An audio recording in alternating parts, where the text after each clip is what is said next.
Merci, Monsieur le Président, Madame la Ministre, Monsieur le rapporteur, Mesdames et Messieurs les députés, mes chers collègues, nous y voilà. La France va inscrire dans sa loi le père facultatif et permettre la venue au monde d'enfants sans père. Mais qui êtes-vous pour vous permettre une telle mutilation? Est-ce à dire qu'un père est inutile? Assumez de dire qu'un père n'est pas nécessaire. Assumez de dire que vous ne devez rien à vos pères. C'est précisément cette société-là que je ne veux pas.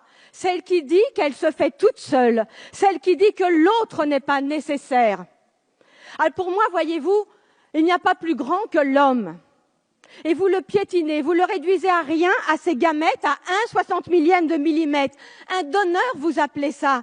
Mais Madame la Ministre, ça c'est un homme, Madame la Ministre. C'est pas un donneur, c'est celui qui porte et qui élève et qui soulève des montagnes pour son petit. Celui qui l'élève jusqu'à lui, celui qui le soigne et l'encourage. Celui qui le rassure et le grandit, qui l'écoute et l'accompagne. Mais n'avez-vous donc jamais eu de père pour que vous ne sachiez pas à quel point on ne se passe pas d'un père? C'est souffrance contre souffrance, Madame la Ministre.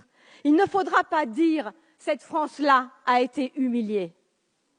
Vous avez choisi d'en apaiser une en jetant de l'acide sur l'autre.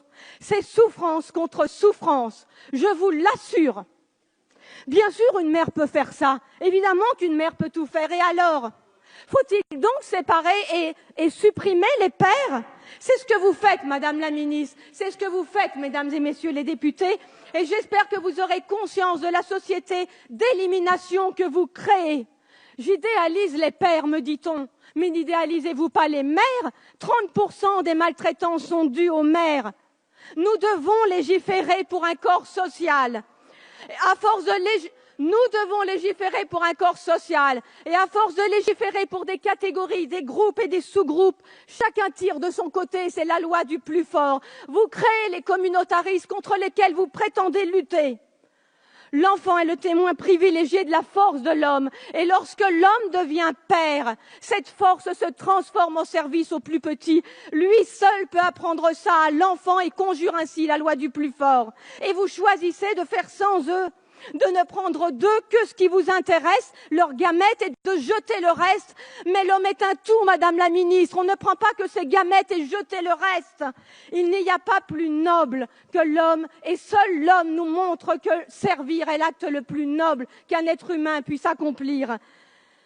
Votre loi, Madame la Ministre, est criminelle. C'est souffrance contre souffrance. Il ne faudra pas dire cette France-là a été humiliée. Votre loi, c'est s'offrir un être humain. On ne s'offre pas un être humain, Madame la Ministre. Un être humain n'est ni un objet, ni un projet, ni une promesse de campagne. Votre loi, loin d'abolir les inégalités, votre loi les aggrave. Votre loi soulève des questions de marchandisation du vivant, d'eugénisme, de sélection, le dévoiement du sens de la médecine et la voie du design de l'enfant parfait comme nous le voulons que vous déverrouilliez. Au-delà des bornes, il n'y a plus de bornes. Ce n'est pas le droit qui refuse un enfant à ces femmes, c'est la biologie. Il n'y a ni discrimination, ni inégalité, et vous le savez très bien. L'affirmer à longueur de médias, c'est mentir et manipuler l'opinion. La liberté si fièrement revendiquée n'est qu'une liberté de consommateur. Des Français accèdent au hard discount reproductif qu'il faudra reconnaître en France. Si la PMA, la congélation ovocitaire, le DPI, la recherche sur embryons, si tout cela existe, c'est aussi parce qu'elle enrichit médecins, généticiens, biologistes, patrons de start-up, juristes, avocats, banquiers en sperme et en ovules. Et vous faites semblant de ne pas le voir. Aider l'autre, voyez-vous, et vous le savez, c'est l'aider à accompagner ses limites. C'est l'aider à accepter ses limites et vivre avec. Ce n'est pas dépasser le possible humain. On ne peut décemment pas destituer la figure paternelle au motif que des nouvelles familles apparaissent. Produire des enfants sans père est une atteinte aux droits de l'enfant. Donner à des enfants des parents toujours plus vieux n'est pas un progrès social. Donner une mère seule pour famille n'est pas un progrès social. C'est antinomique avec votre plan pauvreté, antinomique avec vos politiques d'aide à la famille. Et vous le savez très bien, comme vous savez que ce qui est vrai aujourd'hui n'est pas vrai demain, comme l'amour ou l'intention.